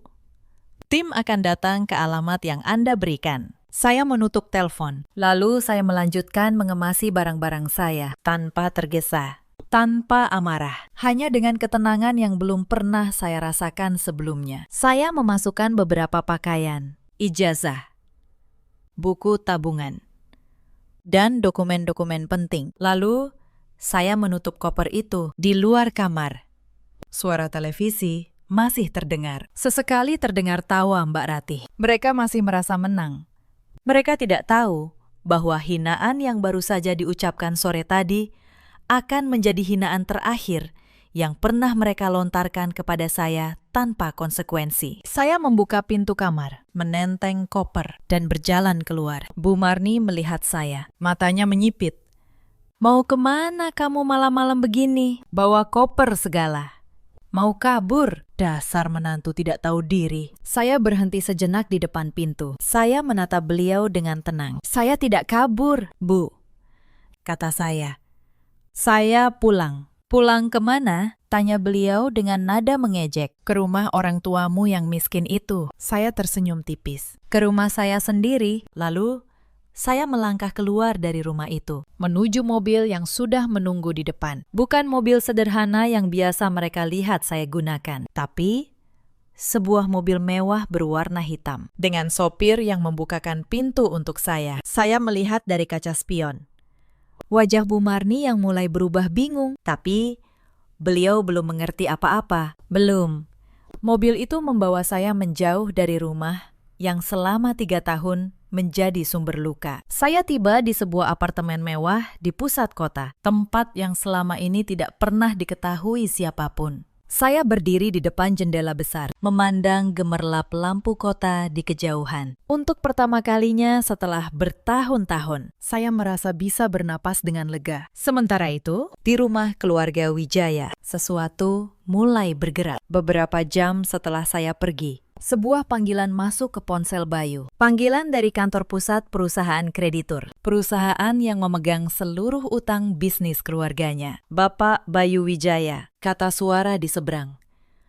Anda diminta hadir di kantor pusat besok pagi. Pukul 9. Ada hal penting mengenai status utang perusahaan Anda yang harus dibicarakan langsung dengan pemilik. Bayu kebingungan. Selama ini ia tidak pernah berurusan langsung dengan pemilik perusahaan kreditur. Ia hanya berhubungan dengan staf biasa. Tapi malam itu, ia tidak punya pilihan selain mengiyakan. Ia tidak tahu. Perempuan yang akan ia temui besok pagi adalah istrinya sendiri. Malam itu, di rumah keluarga Wijaya, suasana berubah perlahan. Setelah saya pergi, Bu Marni masih merasa di atas angin. Beliau bahkan tertawa sinis kepada Mbak Ratih. Lihat. Akhirnya kabur juga. Biar saja. Besok juga balik lagi sambil menangis. Menantu seperti itu tidak akan bisa hidup sendiri. Tapi Bayu tidak ikut tertawa. Ada sesuatu yang mengganjal di hatinya malam itu. Panggilan dari kantor pusat perusahaan kreditur membuatnya gelisah. Mengapa pemilik perusahaan ingin bertemu langsung? Selama ini, urusan utang selalu ditangani staf biasa. Tidak pernah ada panggilan setinggi ini. Bayu mencoba menelpon saya. Sekali, 2 kali, 3 kali. Tidak ada jawaban. Ia mengirim pesan, menanyakan saya di mana. Tidak ada balasan. Untuk pertama kalinya, Bayu merasakan sesuatu yang asing, ketakutan, kehilangan. Malam itu, Bayu tidak bisa tidur. Ia menatap langit-langit kamar, memikirkan istrinya. Ia mulai mengingat semua hinaan yang pernah diterima Sahira, semua air mata yang pernah ia abaikan, semua kali ia memilih diam saat seharusnya ia bicara. Untuk pertama kalinya, Bayu merasa bersalah. Tapi ia belum tahu seberapa besar kesalahannya. Keesokan paginya, Bayu berangkat ke kantor pusat perusahaan kreditur. Gedung itu menjulang tinggi di kawasan bisnis paling elit kota. Bayu masuk dengan perasaan kecil. Ia tidak pernah membayangkan bahwa nasib bisnis keluarganya ditentukan oleh perusahaan sebesar ini. Ia diantar naik lift ke lantai paling atas, ruang pertemuan eksekutif. Saat pintu lift terbuka, beberapa orang berpakaian rapi menyambutnya. Mereka mempersilakan Bayu duduk di ruang rapat yang luas, dengan jendela kaca menghadap kota. Pak Gunawan, sang direktur utama, masuk lebih dulu. Wajahnya serius. Ia meletakkan beberapa map di atas meja. Bapak Bayu, katanya.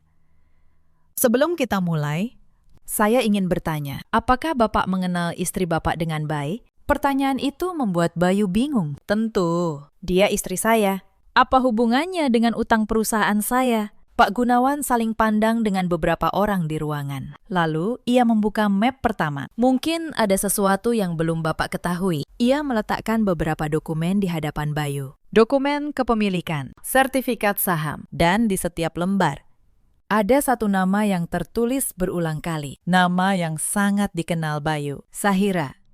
Bayu awalnya tidak mengerti. Ia membaca, menggernyitkan dahi. Lalu membaca lagi. Semakin lama, wajahnya semakin pucat. Tangannya mulai gemetar. Ini tidak mungkin, gumamnya. Pak Gunawan mengangguk perlahan. Benar, Pakistan, istri Bapak. Ibu Sahira adalah pemegang saham mayoritas perusahaan ini. Beliau juga ahli waris tunggal dari almarhum Bapak Hartono, pendiri Hartono Group. Seluruh aset perusahaan ini, termasuk piutang atas utang bisnis keluarga Bapak, berada di bawah kewenangan beliau. Bayu merasa dunia di sekelilingnya berputar selama 3 tahun. Ia mengira Sahira hanyalah perempuan sederhana, manajer biasa, perempuan yang setiap hari mencuci piring, disuruh-suruh ibunya. dihina kakak iparnya. Ternyata perempuan itu memiliki segalanya. Saya tidak tahu, kata Bayu lirih. Selama ini saya tidak pernah tahu. Pak Gunawan menghela napas. Kami pun baru mendapat instruksi resmi tadi malam. Ibu Sahira mengaktifkan kembali seluruh hak kepemilikannya. Dan beliau memberikan satu instruksi khusus mengenai utang perusahaan keluarga Bapak. Bayu menelan ludah. Instruksi apa? Pak Gunawan membuka map berikutnya. Berdasarkan catatan kami, utang bisnis keluarga Bapak sudah jatuh tempo. Selama ini perusahaan kami memberikan kelonggaran. Tapi dengan kewenangan baru ini, Ibu Sahira berhak menentukan langkah selanjutnya, termasuk jika beliau menghendaki menarik seluruh piutang dan menyita aset jaminan. Bayu terdiam membeku. Aset jaminan dari utang itu adalah rumah keluarganya, rumah tempat ibunya tinggal, rumah tempat Sahira selama ini dihina. Untuk pertama kalinya, Bayu benar-benar menyadari apa yang telah ia abaikan. Perempuan yang setiap hari diinjak harga dirinya, ternyata memegang nasib seluruh keluarganya di tangannya. Saat itulah ponsel Bayu bergetar. Sebuah pesan masuk dari nomor yang sangat ia kenal. Nomor Sahira dengan tangan gemetar. Bayu membuka pesan itu. Terima kasih untuk semua yang pernah kita lalui. Saya sudah mencoba bertahan selama yang saya bisa. Tapi saya tidak sanggup lagi hidup di tempat yang membuat saya kehilangan harga diri saya sendiri. Jagalah dirimu baik-baik. Tidak ada makian, tidak ada ancaman, hanya perpisahan. Air mata mulai menggenang di pelupuk mata Bayu. Karena untuk pertama kalinya sejak mereka menikah, pesan dari istrinya bukan berisi perhatian, melainkan perpisahan. Bayu menundukkan kepala di ruang rapat itu. Ia tidak peduli lagi pada utang, pada perusahaan, pada apapun. Yang ia pikirkan hanya satu hal. Ia telah kehilangan perempuan yang seharusnya ia lindungi. Sementara Bayu hancur di kantor pusat. Saya berada di apartemen saya, menatap kota dari ketinggian. Pak Gunawan menelpon, melaporkan bahwa Bayu sudah mengetahui semuanya. Saya hanya mendengarkan. Lalu memberi satu instruksi terakhir. Pak Gunawan, kata saya, sore ini, saya ingin tim hukum kita datang ke rumah keluarga Wijaya. Bawa seluruh dokumen. Saya ingin semuanya diselesaikan secara resmi. Di depan seluruh keluarga itu. Karena saya tidak ingin balas dendam dengan cara yang kotor. Saya hanya ingin satu hal. Saya ingin mereka tahu siapa perempuan yang selama ini mereka injak. Saya ingin kebenaran itu terbuka di tempat yang sama di mana harga diri saya dihancurkan. Sore itu tiba. Di rumah keluarga Wijaya, suasana masih seperti biasa. Bu Marni duduk di teras, mengomel tentang menantunya yang belum juga pulang. Mbak Ratih sibuk bergosip. Dimas baru bangun tidur. Mereka tidak tahu apa yang akan datang. Lalu terdengar suara mobil-mobil memasuki halaman. Bukan satu, tapi beberapa. Mobil-mobil hitam mengkilap berhenti di depan rumah. Para tetangga mulai keluar, penasaran. Dari dalam mobil, turun beberapa orang berpakaian rapi, membawa map-map dokumen. Bu Marni berdiri, kebingungan. Siapa kalian? Ada urusan apa datang ke rumah saya? Salah seorang dari mereka, seorang pengacara senior, melangkah maju. Selamat sore, kami dari tim hukum Hartono Group. Kami datang atas perintah pemilik perusahaan untuk menyelesaikan urusan piutang dan kepemilikan yang berkaitan dengan keluarga ini. Bu Marni semakin bingung. Piutang, kepemilikan, saya tidak mengerti. Pengacara itu membuka map pertama. Bisnis distribusi yang dijalankan keluarga ini memiliki utang yang sudah jatuh tempo kepada Hartono Group. Berdasarkan perjanjian, rumah ini adalah aset jaminan. Secara hukum, perusahaan berhak mengambil alih kepemilikan rumah ini. Wajah Bu Marni langsung memucat. Apa? Rumah ini? Tidak mungkin. Ini rumah keluarga kami. Sayangnya, secara hukum, rumah ini sekarang menjadi milik kreditur. Kata pengacara itu, tenang. Kecuali utang dilunasi seluruhnya. Hari ini juga, Bu Marni mulai gemetar. Mbak Ratih dan Dimas berdiri di belakangnya. Sama-sama pucat. Mereka tidak punya uang sebesar itu. Tidak ada cara untuk melunasinya. Tapi siapa pemilik perusahaan yang sekejam ini? jerit Bu Marni. Siapa yang tega merebut rumah orang? Pengacara itu membuka map kedua. Ia mengeluarkan sebuah dokumen, lalu meletakkannya di hadapan Bu Marni. Pemilik perusahaan, sekaligus ahli waris tunggal Hartono Group, adalah Ibu Sahira Hartono. Bu Marni membaca nama itu. Sahira, tubuhnya langsung membeku. Saturday, Sahira, suaranya bergetar. Sahira yang mana? Menantu ibu, jawab pengacara itu. Istri dari putra ibu, Bapak Bayu. Dunia Bu Marni seolah berhenti berputar. Nama itu, nama yang selama 3 tahun ia hina, ia injak. Ia perlakukan seperti pembantu. Perempuan yang sore kemarin ia suruh makan dari mangkuk bekas makanan anjing. Perempuan itu ternyata adalah pemilik dari segalanya. Tidak mungkin, bisik Bu Marni. Dia cuma manajer biasa. Dia cuma perempuan sederhana. Pengacara itu menggeleng. Almarhum ayah Ibu Sahira adalah Bapak Hartono, salah satu pengusaha paling berpengaruh di kota ini. Ibu Sahira adalah putri tunggalnya, pewaris seluruh kekayaannya. Beliau selama ini memilih hidup sederhana dengan nama belakang ibunya. Bu Marni mulai limbung. Ia teringat semua hinaan yang pernah ia lontarkan, semua perintah kasar, semua tawa mengejek, dan yang paling menyakitkan, ia teringat sore kemarin saat ia menunjuk mangkuk anjing itu di depan seluruh keluarga. Saat itulah terdengar suara mobil lain memasuki halaman. Semua orang menoleh. Bayu turun dari kendaraan, wajahnya pucat, matanya merah, seolah baru saja menangis sepanjang hari. Begitu melihat kerumunan di depan rumah, Bayu mempercepat langkahnya. Bu Marni menoleh kepada putranya, berharap ia akan menyelamatkan keadaan. Bayu, apa yang terjadi? Katakan ini semua salah paham. Bayu tidak langsung menjawab. Ia melihat dokumen-dokumen di tangan para pengacara. Lalu ia menatap ibunya, kemudian menundukkan kepala. Air mata jatuh dari matanya. Bayu, kenapa kamu diam? Katakan sesuatu. Bu Marni mengguncang lengan putranya. Bayu memejamkan mata sejenak, seolah mengumpulkan keberanian. Lalu, ia berkata pelan, semua ini benar, Bu. Bu Marni membeku. Apa? Semua yang mereka katakan tentang Sahira itu benar.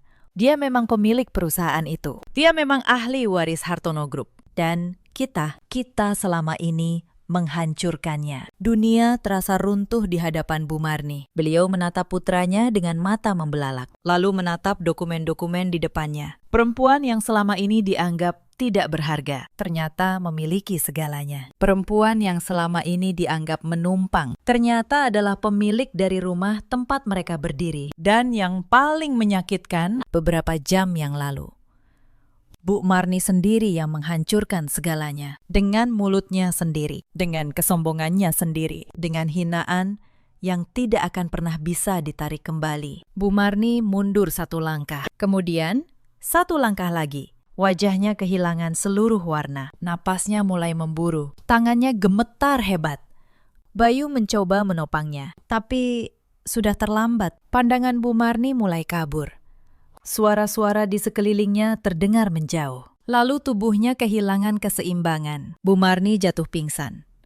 Tepat di depan rumahnya sendiri. Di depan para tetangga. Di depan para pengacara. Di depan putranya yang menangis. Dan di depan kenyataan yang akhirnya terbongkar. Malam itu, untuk pertama kalinya dalam hidupnya, Bu Marni menyadari siapa sebenarnya perempuan yang selama ini ia rendahkan. Tapi penyesalan itu datang terlambat, sangat terlambat. Karena saat beliau pingsan di halaman rumahnya, saya sudah berada jauh di tempat lain. Dan untuk pertama kalinya, setelah bertahun-tahun hidup dalam luka, saya akhirnya mulai merasa bebas. Saat Bu Marni siuman, waktu sudah menunjukkan hampir tengah malam. Beliau berada di kamarnya, dengan lampu tidur yang menyala redup. Kepalanya terasa berat. Pandangannya masih sedikit berkunang-kunang. Beberapa detik pertama, beliau tampak kebingungan, tidak ingat apa yang terjadi. Tapi perlahan, semua kejadian sore itu kembali memenuhi pikirannya. Mobil-mobil hitam di halaman, para pengacara, dokumen-dokumen kepemilikan, dan nama yang terus terngiang di kepalanya. Sahira, tubuh Bu Marni langsung menegang. Beliau berusaha duduk. Saat itulah Bayu, yang sejak tadi duduk di kursi dekat ranjang, segera menghampiri. "Bu, pelan-pelan," katanya lirih. Bu Marni menatap putranya. Wajah Bayu terlihat jauh lebih tua malam itu. Matanya merah, bibirnya pucat. Seolah dalam beberapa jam saja, hidupnya telah berubah total. "Mana Sahira?" Itulah kalimat pertama yang keluar dari mulut Bu Marni. Bayu terdiam beberapa detik, lalu menundukkan kepala. "Belum ketemu." "Bu." Bu Marni menelan ludah. "Telepon dia." "Sudah," jawab Bayu.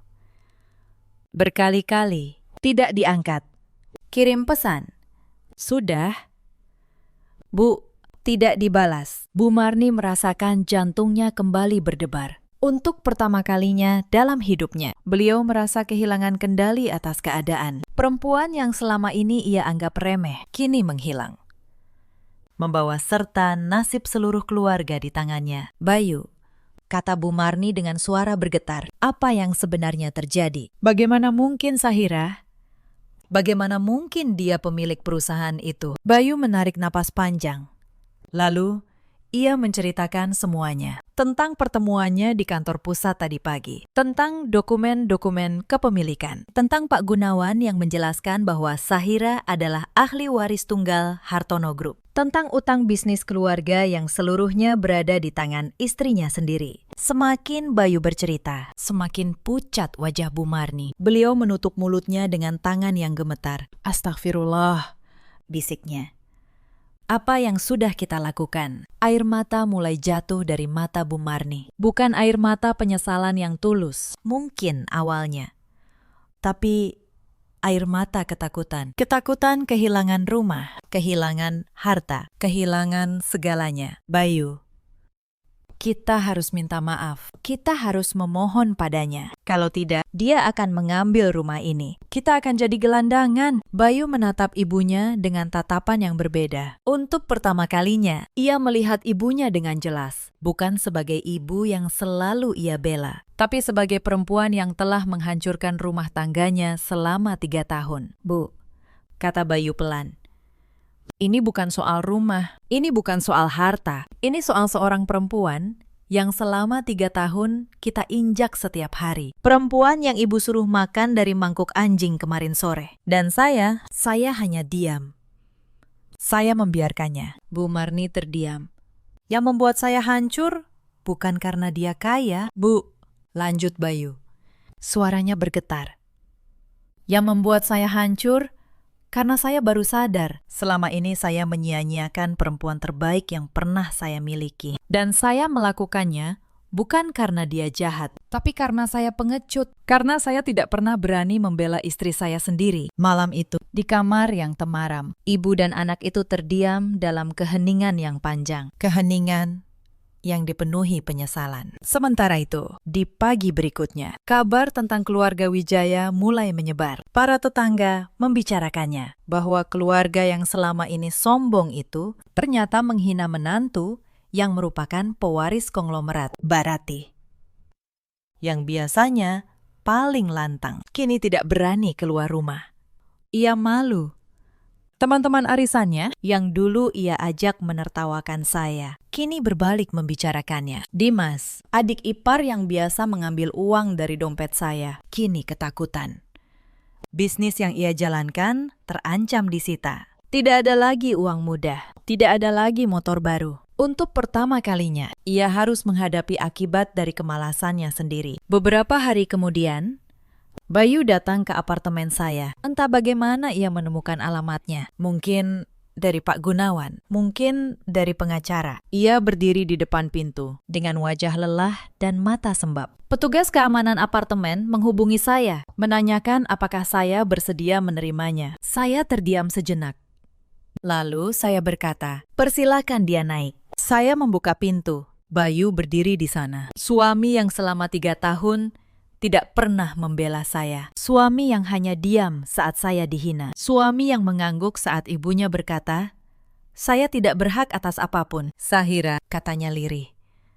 Suaranya bergetar. Saya datang untuk minta maaf. Saya menatapnya dengan tenang. Tidak ada amarah, tidak ada kebencian, hanya ketenangan. Masuklah, kata saya. Bayu masuk. Ia duduk di sofa dengan kepala tertunduk. Untuk beberapa saat, ia tidak bisa berkata apa-apa. Lalu, air matanya jatuh. Saya tahu saya tidak pantas dimaafkan, katanya. Saya tahu saya pengecut. Selama 3 tahun, saya melihatmu dihina setiap hari. Dan saya tidak melakukan apa-apa. Saya membiarkan ibu saya menginjak harga dirimu. Saya membiarkan kakak saya merendahkanmu. Saya membiarkan adik saya memanfaatkanmu. Dan saya hanya diam. Saya mendengarkan tanpa memotong. Saya tidak datang ke sini untuk meminta hartamu. Lanjut Bayu.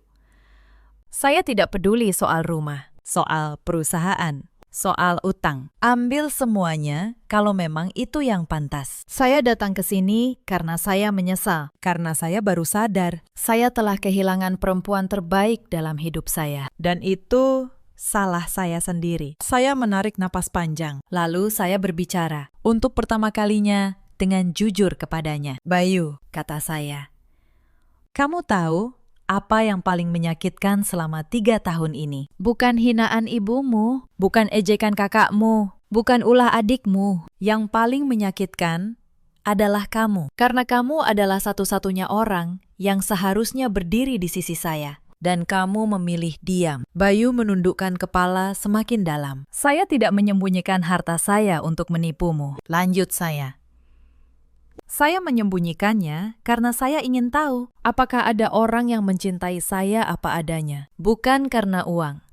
Bukan karena nama keluarga. Saya ingin menjadi istri yang sederhana, menantu yang biasa. Saya ingin diterima sebagai manusia, bukan sebagai dompet. Saya berhenti sejenak, menatap kota dari jendela. Tapi yang saya dapatkan adalah penghinaan setiap hari. Dan kamu membiarkannya. Jadi, saya berhenti. Saya berhenti mencari pengakuan dari orang-orang yang tidak pernah menghargai saya. Bayu mengangkat wajahnya. Matanya basah. Apakah masih ada kesempatan untuk memperbaiki semuanya? Saya menatapnya cukup lama. Lalu saya menggeleng pelan. Tidak. Bayu, kata saya. Bukan karena saya membencimu, tapi karena harga diri yang sudah diinjak terlalu lama. Terlalu mahal untuk dipertaruhkan lagi. Saya sudah memaafkanmu. Saya memaafkan ibumu, kakakmu, adikmu. Tapi memaafkan bukan berarti kembali. Saya memilih untuk pergi dan tetap pergi. Bayu terdiam. Air matanya mengalir, tapi ia tidak membantah. Mungkin jauh di dalam hatinya. Ia tahu bahwa saya benar soal utang perusahaan keluargamu, kata saya. Saya tidak akan mengambil rumah itu. Saya bukan orang yang akan membuat ibumu menjadi gelandangan. Meski beliau pernah menyuruh saya makan dari mangkuk anjing. Utang itu akan saya hapuskan. Anggap saja itu pemberian terakhir dari menantu yang dulu kalian anggap tidak berharga. Bayu menatap saya dengan tidak percaya. Kenapa setelah semua yang kami lakukan? Kenapa kamu masih sebaik ini? Saya tersenyum tipis. Karena saya tidak ingin menjadi seperti kalian. Saya tidak ingin membalas kekejaman dengan kekejaman. Cukup satu hal yang saya inginkan. Saya ingin kalian tahu, perempuan yang kalian injak selama ini ternyata punya pilihan untuk menghancurkan kalian, tapi memilih untuk tidak melakukannya. Itu sudah cukup bagi saya. Bayu menundukkan kepalanya. Terima kasih, Sahira, dan maafkan saya untuk semuanya.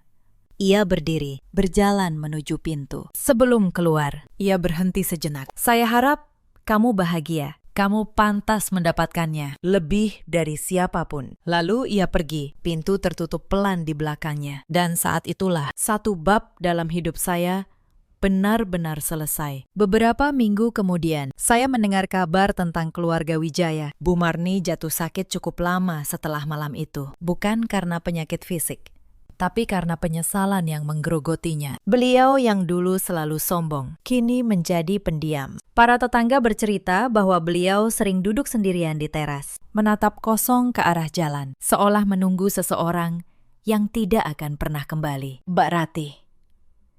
Kakak ipar yang dulu memperlakukan saya seperti pembantu, kini tidak lagi punya muka untuk bergosip. Reputasinya hancur. Teman-teman arisannya menjauh satu persatu. Dimas, adik ipar yang malas, akhirnya terpaksa bekerja keras untuk pertama kalinya dalam hidupnya. Tanpa lagi ada Sahira yang bisa ia mintai uang. Tanpa lagi ada kemudahan. Mungkin itu yang ia butuhkan selama ini. Dan Bayu, suami yang selama 3 tahun memilih diam. Saya dengar ia tidak menikah lagi. Ia sibuk membangun kembali bisnis keluarganya dari nol. Kali ini dengan tangannya sendiri. Mungkin dengan caranya. Ia sedang menebus kesalahannya. Saya berharap ia menemukan kedamaian. Tapi itu bukan lagi urusan saya. Adapun saya sendiri, saya kembali ke kehidupan yang sebenarnya milik saya. Saya mengambil alih kepemimpinan Hartono Group, menjalankan warisan ayah saya dengan sepenuh hati. Saya tidak lagi menyembunyikan siapa diri saya. Tapi saya juga tidak pernah berubah menjadi sombong. Karena saya tahu rasanya diinjak. Dan saya bersumpah, saya tidak akan pernah memperlakukan siapapun seperti saya pernah diperlakukan. Saya membangun sebuah program di perusahaan saya, khusus untuk membantu perempuan-perempuan yang terjebak dalam rumah tangga yang menghancurkan mereka. Perempuan yang dihina, yang diinjak, yang merasa tidak punya pilihan. Saya ingin mereka tahu bahwa harga diri itu lebih berharga daripada apapun, dan bahwa pergi kadang adalah keberanian terbesar yang bisa dimiliki seseorang. Suatu pagi, saya berdiri di balkon kantor saya yang tinggi, menatap kota yang membentang luas di bawah. Langit mulai berubah keemasan. Untuk pertama kalinya setelah bertahun-tahun, saya merasa benar-benar pulang. Bukan ke sebuah tempat, tapi ke diri saya sendiri. Sahabat, cerita ini mengajarkan kita banyak hal. Jangan pernah merendahkan seseorang hanya karena ia terlihat sederhana. Karena tidak semua orang menunjukkan nilai dirinya kepada dunia. Ada banyak orang yang memilih diam, bukan karena lemah, tapi karena mereka tidak perlu membuktikan apapun kepada siapapun. Jangan pernah menganggap kesabaran sebagai kelemahan, sebab orang yang paling sabar sekalipun pada akhirnya punya batas, dan ketika batas itu tercapai, ia bisa memilih pergi. Saat itu terjadi penyesalan sering datang terlambat setelah semuanya tidak bisa diperbaiki lagi. Di luar sana ada banyak perempuan seperti saya dulu, perempuan yang setiap hari diinjak, harga dirinya di rumah yang seharusnya menjadi tempat paling aman, perempuan yang menangis diam-diam, lalu menghapus air matanya dan kembali tersenyum demi menjaga keutuhan rumah tangga. Jika kalian salah satunya, ketahuilah, kalian berharga. Jauh lebih berharga daripada yang orang lain katakan tentang kalian. Di luar sana, ada juga banyak suami seperti Bayu. Laki-laki yang tidak jahat, tapi juga tidak berani. Laki-laki yang memilih diam saat istrinya dihina, dengan alasan menghormati orang tua. Tapi diam di hadapan ketidakadilan. Bukanlah kehormatan. Itu adalah pengkhianatan yang paling halus. Dan di luar sana, ada pula para ibu mertua seperti Bu Marni yang lupa bahwa menantu juga manusia. Yang lupa bahwa perempuan yang masuk ke keluarganya telah meninggalkan rumahnya sendiri demi mencintai anaknya. Semoga mereka belajar sebelum penyesalan datang terlambat. Dalam hidup, kita selalu punya pilihan. Pilihan untuk bertahan atau pilihan untuk pergi. Tidak ada yang salah dengan keduanya, selama kita memilih dengan menjaga harga diri kita sendiri. Saya memaafkan mereka semua, tapi saya tidak kembali karena harga diri yang sudah terlalu lama diinjak. Pantas untuk dijaga dengan keberanian. Pergi bukan berarti kalah. Kadang pergi adalah satu-satunya cara untuk menyelamatkan diri dari orang-orang yang tidak pernah menghargai ketulusan kita. Itulah kisah saya. Terima kasih sudah menemani sampai akhir. Jika cerita ini menyentuh hati kalian, ceritakan kisah kalian sendiri di kolom komentar. Mungkin di luar sana ada seseorang yang membutuhkan kekuatan dari cerita kalian. Sampai jumpa di kisah berikutnya.